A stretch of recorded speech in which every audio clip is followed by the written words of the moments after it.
नमस्कार विद्यार्थियों, आपका स्वागत है आज के इस क्लास में। मैं सूरज कुमार तिवारी आपका इस चैनल पे स्वागत करता हूँ। हम पढ़ने वाले हैं रुचिरा भाग 3 कक्षा 8 की पुस्तक विलास्यवाड़ी न कदापि में श्रोता द्वितीय पाठ जो है, और आज हम लोग इसका विस्तृत अध्ययन करेंगे।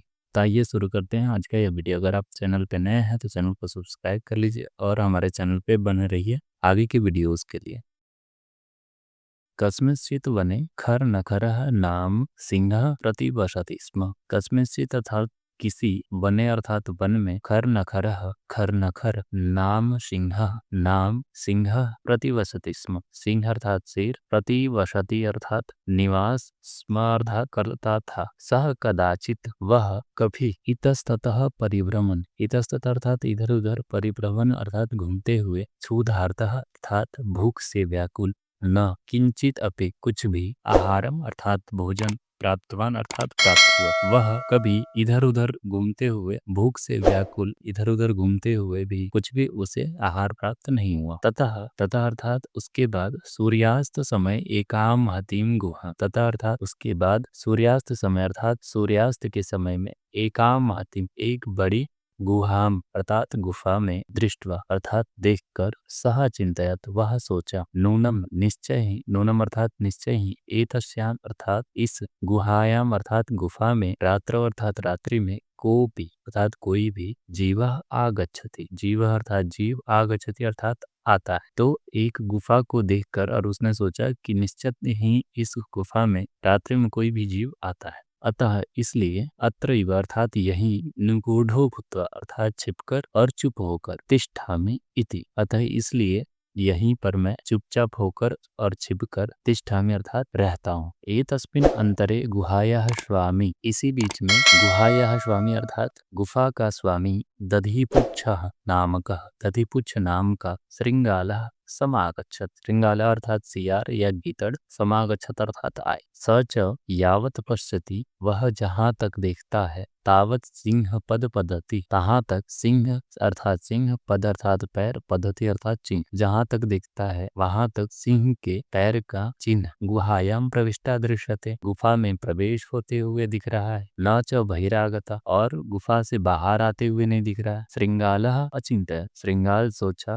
अहो विनष्टः अस्मि, अहो अर्थात अरे, विनष्टः अर्थात विनष्ट अर्थात मर का या नष्ट होना, अस्मि अर्थात मैं तो मर गया, नूनम अस्मिन बिले निश्चित ही इस बिल में, सिंह अस्ति सिंह है, इति तर्कयामि यह सोचता कि निश्चित ही यह सोच रहा है जो सियार है वो निश्चित ही इस बिल में सिंह है। तत् किम करवाणी तो क्या करूं, एवं विचिंत्य यह सोचकर, दूरस्थ दूर स्थित होकर, रवम अर्थात आवाज, कर्तुम आरब्ध करना शुरू किया। यह सोचकर और दूर स्थित होकर, दूर खड़ा होकर और क्या किया तो आवाज देना शुरू किया, भो बिल किम न स्मरसि, ओ बिल ओ गुफा क्या तुम्हें याद नहीं है, यत मया त्वया सह समयः कृतोस्ति जो मेरे और तुम्हारे साथ समय अर्थात सर कृतोस्ति किए हैं या किया गया है, यत जो, यदाहम बहिहितः बाह्यतः, यदा दो शब्द है इसमें, यदा और अहं, जब मैं बाह्यतः अर्थात बाहर से, प्रत्यागमिष्यामि अर्थात आऊंगा, तदा तुम माम तब तुम, माम अर्थात मुझको, आकारयिष्यसि अर्थात बुलाओगे। तो जो श्रृंगाल होता है वो बोलता है कि क्या तुम्हें याद नहीं, तुम्हारे और मेरे बीच में शर्त हुआ था कि जब मैं बाहर से आऊंगा तब तुम क्या करोगे तो मुझे बुलाओगे। यदि अर्थात यदि तुम अर्थात तुम, माम मुझको, न आवाहयस्यसि यदि तुम मुझे नहीं बुलाते हो, तरही अहम तो मैं, द्वितीयम बिलम दूसरे बिलम अर्थात बिल, यास्यामि तो मैं दूसरे बिल में चला जाऊंगा, इति यह। एतत् श्रुत्वा सिंहः चिंतय अथ अर्थात यह, एतत् श्रुत्वा अर्थात यह सुनकर, सिंह अचिंत्यत अर्थात सोचा, नूनम ऐसा निश्चित ही यह, गुहा स्वामी को सदा समावाहनम करोति, सदा अर्थात हमेशा, समावाहनम अर्थात बुलाता, करोति अर्थात करता है, बुलावा करता है। तो यह सोचकर जो सिंह था उसने सोचा कि निश्चित ही यह जो गुफा है अपने स्वामी का हमेशा बुलावा करता है अर्थात बुलाता है, परंतु लेकिन मद भयात, मेरे भय से, न किंचित कुछ भी, वदति अर्थात बोल रहा है, लेकिन मेरे भय से कुछ भी बोल नहीं रहा। कस्मिंश्चित् में हम देखेंगे तो दो शब्द है, कस्मिन और चित, दो शब्दों से मिलकर बना है कस्मिंश्चित्। यहाँ पे हल संधि हुआ है। इतस्तः आप देखेंगे तो दो शब्द है, इतः और ततः विसर्ग संधि होकर इतस्ततः शब्द बना है। उसी तरह क्षुधार्तः शब्द आप जब देखेंगे तो क्षुधा और आर्तः वर्ण सम्मेलन करके क्षुधार्तः शब्द दीर्घ संधि हुआ है। बहिरागता शब्द देखेंगे तो दो शब्द है, बहि और आगता, यहाँ पर भी विसर्ग संधि हुआ है। प्रत्यागमिष्यामि शब्द देखेंगे तो प्रति और आगमिष्यामि, यहाँ स्वर संधि यह संधि हुआ है। और नूनम ऐसा शब्द जब आप मिलाएंगे तो नूनम ऐसा, नूनम अर्थात निश्चित है, ऐसा अर्थात यह। एतत् श्रुत्वा देखेंगे तो दो शब्द है, एतत् और श्रुत्वा। एतत् मतलब यह, श्रुत्वा अर्थात सुनकर। ये रहे कुछ शब्दार्थ। अथवा इसलिए साधुविदम उच्यते, सही कहा गया है। भय संत्रस्त मनसाम हस्तपादादिका क्रिया प्रवर्तन्ते न वाणी च बेपतुश्चाधिको भवेत्। अन्वय देख लेते हैं। भय संत्रस्त मनसा अर्थात भय से डरे हुए जो मन वाले लोग होते हैं, हस्त पादादिका हाथ और पैर का क्या हो जाता है तो क्रिया अर्थात क्रियाएं, वाणी च और वाणी न प्रवर्तन अर्थात ठीक से नहीं काम कर पाती। जो जिनके ऐसे लोग होते हैं जिनके मन में कोई डर हो जाता है या डर बैठ जाता है, तो उनका जो क्रिया है काम और जो वाणी है वो ठीक से काम नहीं कर पाती। वेपथु अर्थात कंपन और अधिक भवेत अर्थात हो, और घबराहट या कंपन भी क्या होता है तो अधिक होता है। और देख लेते हैं। भय से डरे हुए मन वाले लोगों के हाथ ठीक से काम नहीं कर पाती है, और घबराहट पैर की क्रियाएं और वाणी लोगों के कंपन अधिक होती है या घबराहट अधिक होती है। साध्वीदम में दो शब्द मिला है, आप जानते हैं, साधु और ईदम, और शब्द मिला है साध्वीदम। यहाँ पे अड़ संधि हुआ है। ये रहे कुछ शब्दार्थ।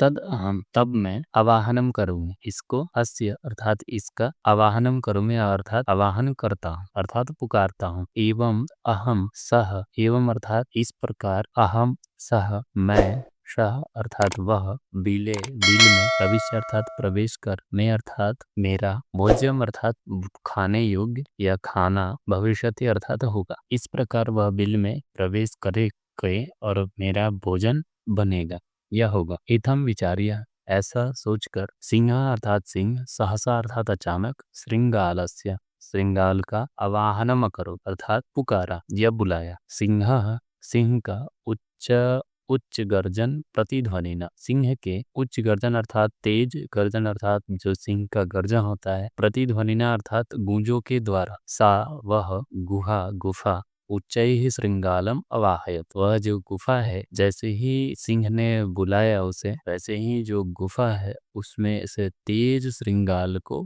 आवाज बुलाया। अनेन अन्य अपि, इसके द्वारा, अन्य अपि अर्थात दूसरे भी, पशवा पशु जितने भी थे वो क्या भयभीता अभवन्, भयभीत हो गए। श्रृंगालोपि, श्रृंगाल भी, ततः दूरम पलायमाना, वहां से दूर, पलायमाना अर्थात भागते हुए, इमं पठत यह पढ़ा, अनागतम यह कुरुते शोभते ससोच्यते यो न करोत्यनागतम, वनेत्र संस्थस्य समागता जरा बिलस्य वाणी न कदापि मे श्रुता। अन्वय देख लेते हैं। यह अनागतम कुरुते शोभते, यह अर्थात जो आने वाले दुखों का, अनागतम अर्थात आने वाले दुखों का, कुरुते अर्थात आते हुए दुखों का उपाय कर लेता है, सह शोभते वह शोभायमान, या वह क्या होता है तो शोभा पाता है। यह जो अनागत, जो आए हुए जो भी दुख है उसका उपाय नहीं करता है, न करोति स सोचती, वह क्या करता है तो वह चिंतनीय होता है। अत्र यहाँ वने अर्थात वन में, संस्थस्य अर्थात रहकर, मैं अर्थात मेरे द्वारा रहकर, जरा समागता, जरा अर्थात बुढ़ापा आ गया, परम लेकिन, मैं अर्थात मेरे द्वारा, कदापि अर्थात कभी भी, बिलस्य वाणी न सुन, बिल का वाणी नहीं सुना गया। अर्थ देख लेते हैं। जो आने वाले दुख का उपाय करता है वह शोभा पाता है, और जो आने वाले दुख का उपाय नहीं करता है वह दुखी होता है। यहाँ वन में रहते हुए मेरा बुढ़ापा आ गया, परंतु मैंने कभी बिल की वाणी नहीं सुनी। तद हम देखेंगे तो दो शब्द है इसमें, तत् और अहम, दो शब्दों से मिलकर यह बना है तदा। ये रहे कुछ शब्दार्थ। आज की इस पाठ में इतना ही। इस वीडियो को देखने के लिए आपका धन्यवाद।